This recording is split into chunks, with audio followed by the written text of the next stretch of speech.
ഗാസയിൽ നിരായുധീകരണം നടപ്പിലാക്കണമെന്ന് ഇസ്രായേലിന്റെയും അമേരിക്കയുടെയും ആവശ്യം ഹമാസ് പൂർണ്ണമായി തള്ളി.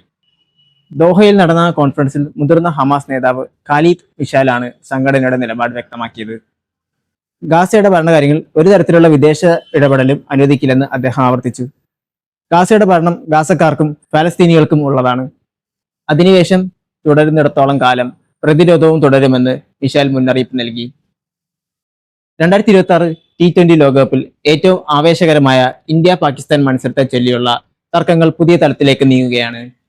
ഫെബ്രുവരി 15 കൊളംബിയയിൽ നിശ്ചയിച്ചിരിക്കുന്ന മത്സരങ്ങളിൽ പങ്കെടുക്കണമെങ്കിൽ ഉപാധികൾ അംഗീകരിക്കണമെന്ന നിലപാടിലാണ് പാകിസ്ഥാൻ ക്രിക്കറ്റ് ബോർഡ്. സർക്കാർ നിർദ്ദേശപ്രകാരം ഇന്ത്യയുമായി കളിക്കാനാവില്ലെന്ന് പാക് വാദത്തെ ICC തള്ളി.